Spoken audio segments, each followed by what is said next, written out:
नमस्कार, मैं हूं अनुष्का मंडल और आप देख रहे हैं माई पीडीए समाचार। झारखंड में अब वन भूमि पर हो रहे अतिक्रमण के खिलाफ एक बड़ा अभियान चलने वाला है। राज्य का वन एवं पर्यावरण विभाग अपनी जमीन पर हुए अवैध कब्जों को हटाने के लिए व्यापक कार्यवाही की तैयारी में है। इसके लिए सबसे पहले विभाग ने वन भूमि से जुड़े सभी पुराने अभिलेखों और रिकॉर्ड्स की इंटेंस स्टडी कराने का फैसला लिया है। दरअसल पिछले कुछ वर्षों में झारखंड में वन भूमि पर अतिक्रमण के मामले लगातार बढ़ते जा रहे हैं। कई जगहों पर जंगलों को काट कर खेती की जा रही है, तो कहीं सड़क किनारे दुकान और रिजॉर्ट्स बनाकर वन भूमि पर कब्जा कर लिया जा रहा था। यही वजह है कि अब सरकार ने इस पूरे मामले को गंभीरता से लेते हुए राज्य भर में वन भूमि की स्थिति की समीक्षा शुरू कर दी है। सरकारी दस्तावेजों के मुताबिक झारखंड में करीबन 50,000 एकड़ वन भूमि पर अतिक्रमण या अवैध कब्जा होने की बात सामने आई है।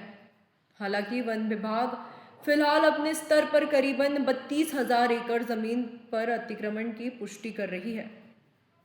इन आंकड़ों ने वन विभाग की चिंता बढ़ा दी है और अब इसे हटाने के लिए चरणबद्ध अभियान चलाया जाएगा। हाल ही में रांची के कांके अंचल से सटी वन भूमि पर अतिक्रमण की शिकायत मिलने के बाद कार्यवाही की गई और स्थानीय अंचल अधिकारी से मिली रिपोर्ट के आधार पर वहां अवैध कब्जे को हटाया गया। इसके बाद वन विभाग ने राज्य के सभी क्षेत्रीय अधिकारियों से अपने अपने क्षेत्र की रिपोर्ट मांगी, ताकि ये पता लगाया जा सके कि कहां कहां वन भूमि पर अवैध कब्जा किया गया है।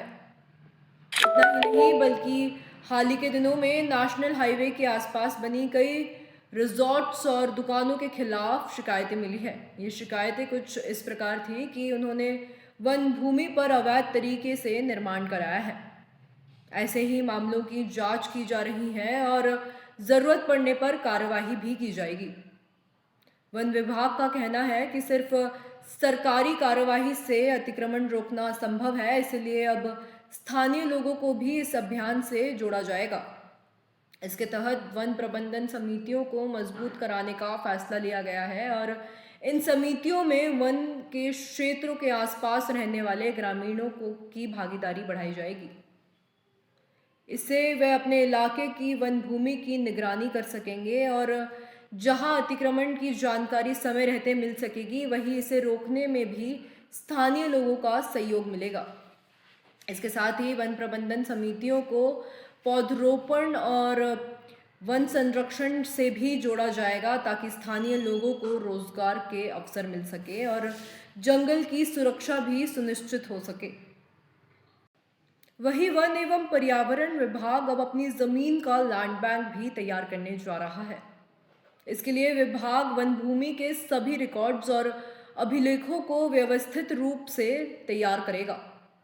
इस लैंड बैंक के जरिए यह स्पष्ट होगा कि राज्य में कितनी वन भूमि है और उसका उपयोग किस तरीके से किया जा सकता है।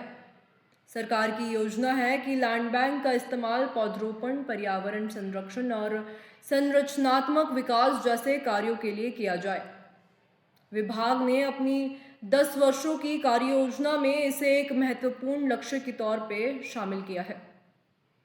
यानी ये साफ है कि झारखंड में अब वन भूमि की सुरक्षा को लेकर सरकार और वन विभाग दोनों ही सख्त नजर आ रहे हैं। आने वाले दिनों में अतिक्रमण के खिलाफ बड़े पैमाने पर कार्यवाही देखने को मिल सकती है। फिलहाल देखना ये होगा कि अभियान जमीन पर कितना प्रभावी साबित होता है और क्या इससे राज्य की वन संपदा को बचाने में मदद मिलती है या नहीं। फिलहाल के लिए बस इतना ही। मैं हूं अनुष्का मंडल और आप देख रहे थे माई पीडीए समाचार।